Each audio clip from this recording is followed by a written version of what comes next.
Okay. Mayaman ka po. Ha? Mayaman. Ano? Hindi. Ito, mayaman ito. Ako, mahirap ako. Yan, isa pa, mayaman din ang yung mayor. Napakayaman ng mga yan. Bakit? Mangungutang ka ng pera? Yung paaralan ay building na ipinonate ng kanyang butihing ama na hanggang ngayon po ay nakatayo at nagagamit po ng ating mga mag-aaral dito sa Kapitbahayan Elementary School. Matagal na rin talaga, ma'am, at matibay pa rin. Kanina, yung nga nakausap natin, si principal, talagang sabi nila napakatagal na ng mga infrastrukturang ito at talagang matibay pa rin. At sabi niya, ito raw ay magandang pagkakataon upang ipabatid ang pasasalamat nila sa Pangulo dahil hanggang ngayon nakikita ng sektor ng edukasyon ang suporta ng pamahalaan sa patuloy na pagpapalakas ng education sector. At dito sa Brigada Eskwela, nakikita natin yung bayanihan, pagkakaisa. At doon natin masasabi na buhay pa rin ang diwa ng bayanihan. At nasasaksihan din natin ngayon yung mga tupad na volunteer natin na naglilinis ng bintana at iba pang mga pagkumpuni sa loob ng paaralan. So nakita natin dito ang pagtutulungan at pagbabayanihan ng iba't ibang sektor ng stakeholder upang maging matagumpay ang Brigada Eskwela ngayong taon. School at Ang ganda naman nung ano ninyo. Ali kayo, halika.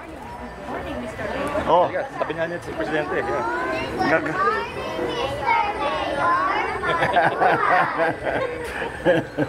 Oh, ali kayo, magbabasa tayo. Basahin nyo, ano yung title ng libro? Ang mali ang tago. Alam nyo na pala eh, narinig nyo na ba itong kanta na ito? Sa YouTube po. Ha? Sa ano po? Sa TV? Sisilingan natin kung kaya kung kasing galing ng TV. Okay. Kwento ito, ang sumulat nito, kilala nyo kung sino si Jose Rizal? Apo. Ang national hero natin, di ba? Pambansang bayan. Pambansang bayani, tama. Galing mo ah. Oh, eto ba? Sino yung teacher mo? Mahusay yung teacher mo ah. Teacher Emily po. Okay, si Jose Rizal ang sumulat nito. Ang pamagat ay ang matching at ang pagong.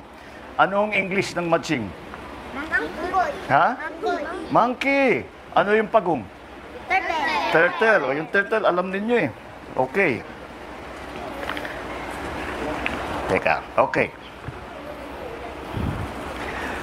Ang pagong at ang matching ay minsan nakatagpo ng isang punong saging na lumulutan sa gitna ng umaagos na ilog. Ayan, yan yung ilog.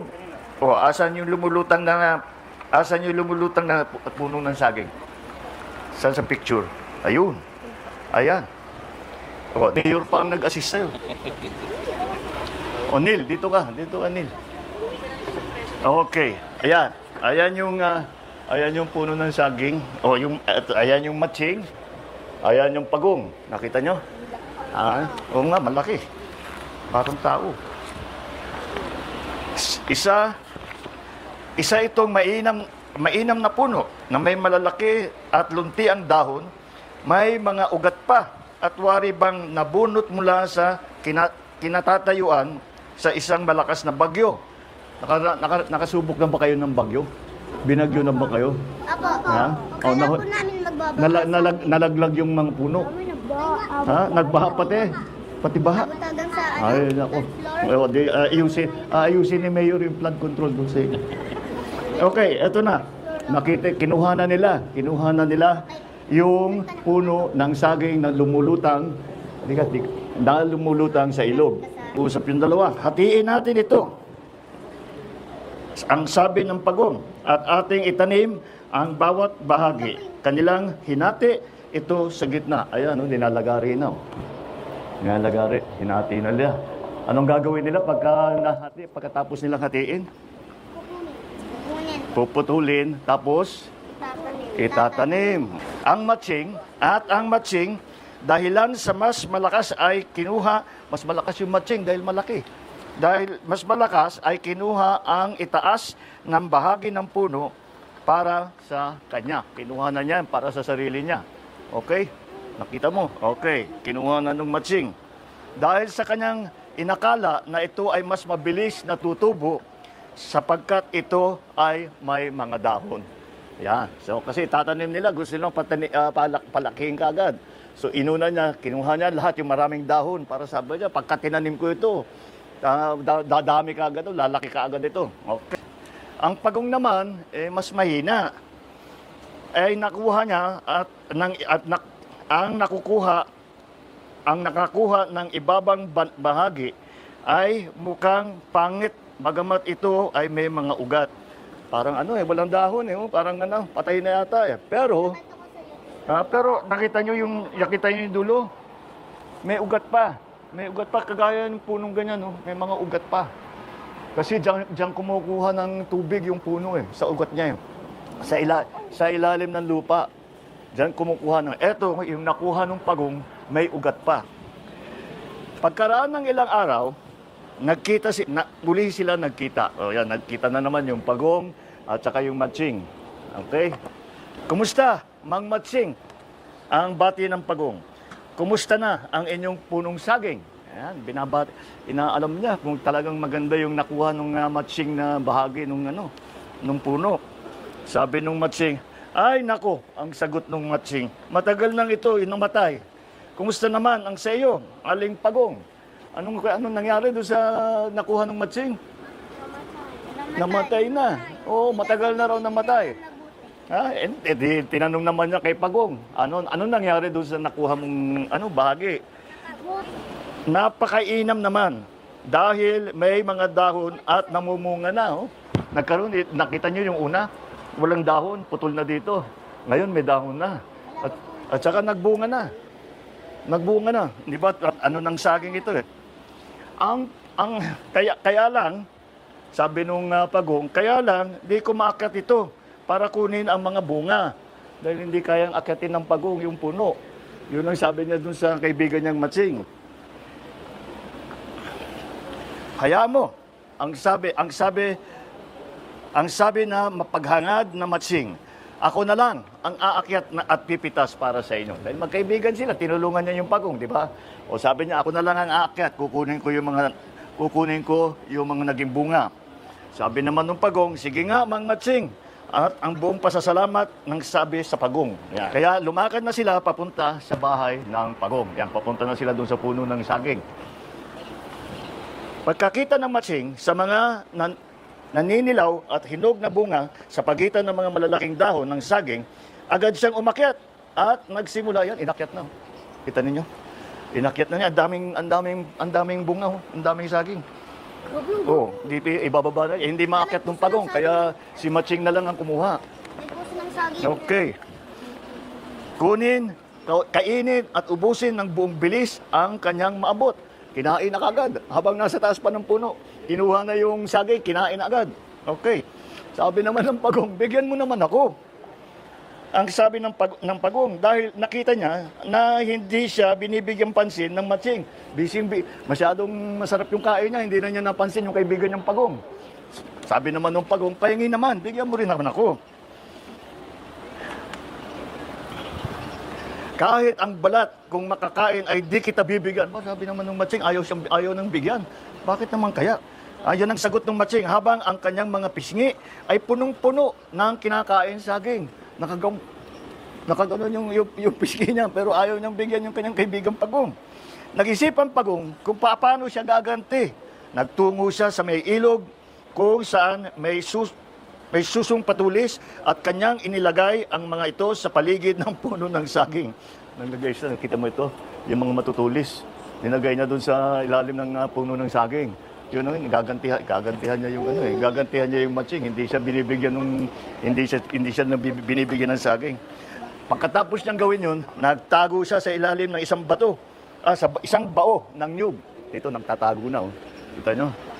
Ayan, nagtago na. Ang galing ng Pagong. Nang bumaba naman ang Matching, nasugatan siya.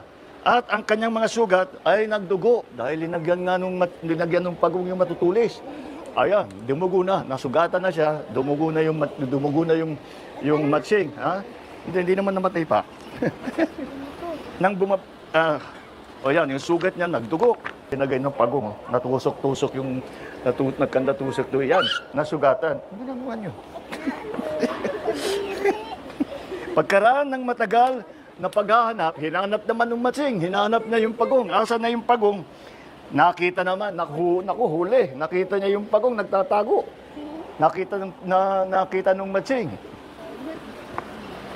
Ikaw, na walang kwentang nilalang, naririto ka lang pala. Ang galit na sabi ng matsing. Galit na galit yung matsing. Dahil nagtago sa kanya yung kaibigan niyang pagong. Dahil di niya binibigyan ng saging. Dapat ka magbayad sa iyong kasamaan. Kailangan kang mamatay. Aba, galit na galit. Gusto niyang patayin yung pagong. Ha? Tama ba yun? Hindi yata tama yun eh. Di ba? Kaya, dapat, dahil masama daw yung pagong, sabi ng matsing, dapat kailangan mamatay. Pero dahil sa ako ay mapagbigay, papipilian kita sa kung paano paano mo gustong mamatay. Pinagpili pa siya kung paano siyang papatayin. Pabigat itong matsing, galit na galit. Gusto mong durugin kita sa dikdikan at itapon sa tubig? Sige, pumili ka ng inyong gusto.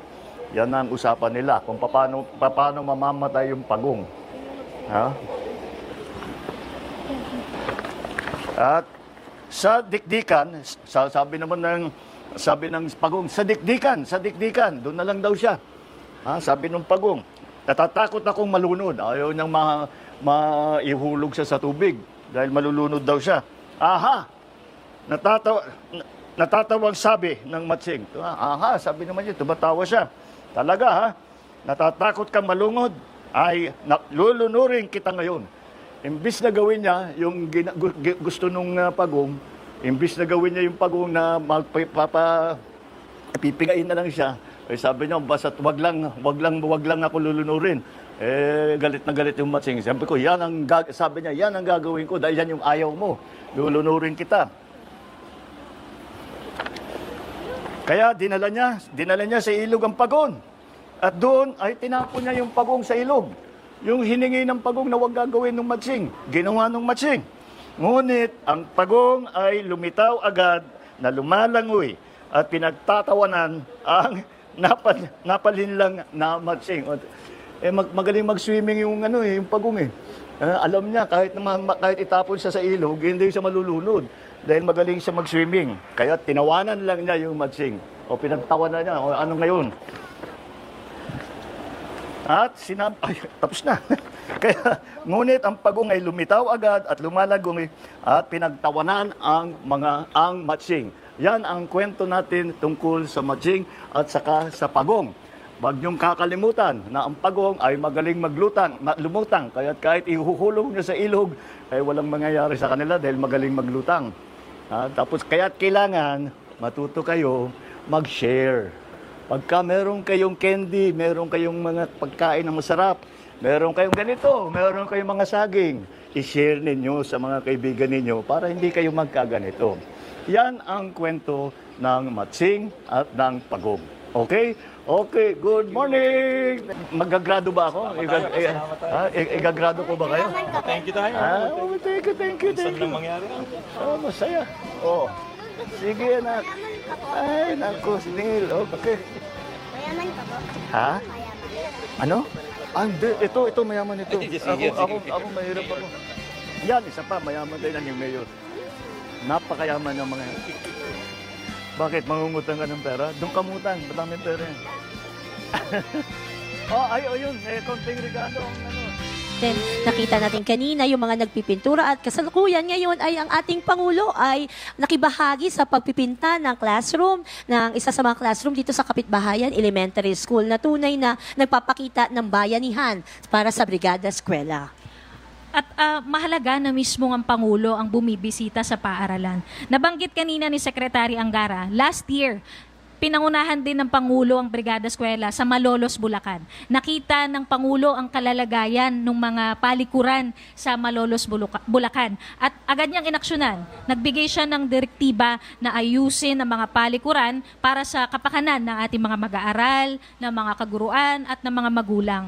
At ang sabi ni Secretary Angara, mahalaga na mismong ang Pangulo ang nakakakita ng pangangailangan ng isang paaralan. Sa para mas programang Tarabasa, hindi lamang ang mga bata ang tinuturuan. May mga sesyon din para sa mga magulang upang mapalakas ang kanilang kakayahang suportahan ang pagkatuto ng kanilang anak sa bahay. Kabilang sa mga karaniwang itinuturo sa mga magulang ang kahalagahan ng pagbabasa sa pagkatuto ng bata, tamang paraan ng pagbabasa kasama ang mga anak, positibong paggabay at paghimok sa mga anak na magbasa, basic parenting skills na makakatulong sa pag-aaral ng mga bata.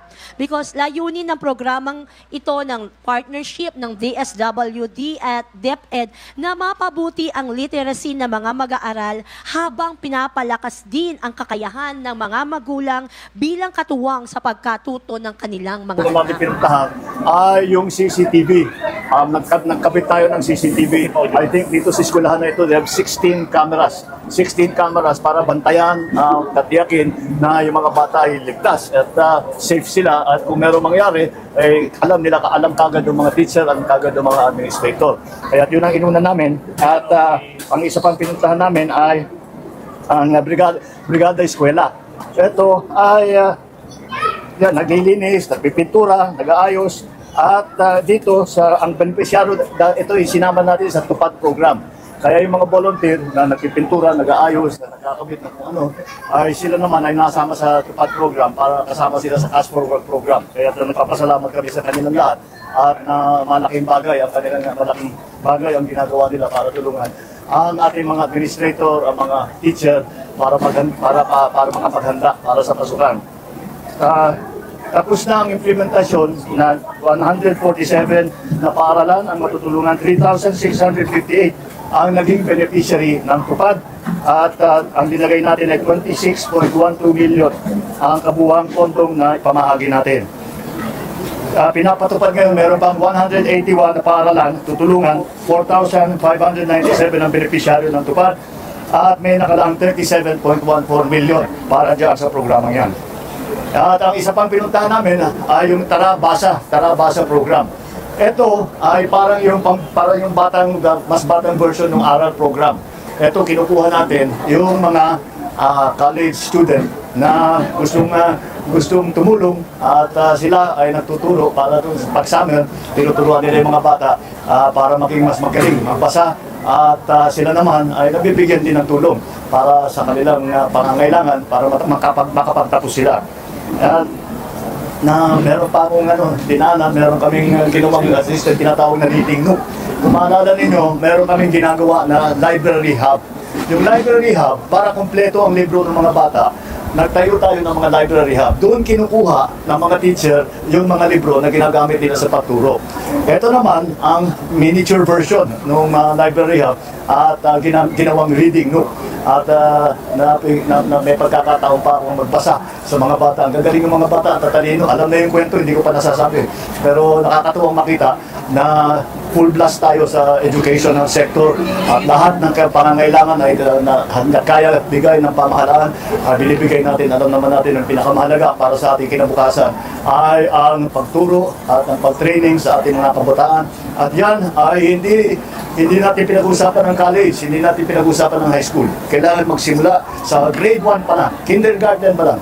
Kailangan na umpisa na ang magandang pagtuturo. Kaya natin ginawa lahat ito. Kaya lahat, buong bansa, gagawin natin ito. At sana by opening of class, tapos na tayo lahat. Everything. Okay. Kaya nandito yung ating bagong Dole Secretary, si dating Senator Francis Tolentino. Siya ang kalihim ngayon natin sa Department of Labor and Employment. At siya ang nag-implement ng TUPAD program para dito sa ating mga volunteer. At itong ating principal ay Marcos Cola pala ito. Kaya naman napakaganda ng kanilang eskwelahan dahil magaling yung principal. Gulat lang ako na yung isang building dito, Marcos School building pa. 1978 tinayo. 1975. 1975 tinayo. The first project of our First Lady, Imelda Rojas. Ganun ba? Mabuti Yes, po. nakatayo pa rin. Malapit na nga po. Kasi po, Kailangan ng ayusin. dream namin po, mariregaluhan nyo kami ng building para i-replica yung ating First Lady. Hihingi ako sa mother ko. Salamat. Pwede pa.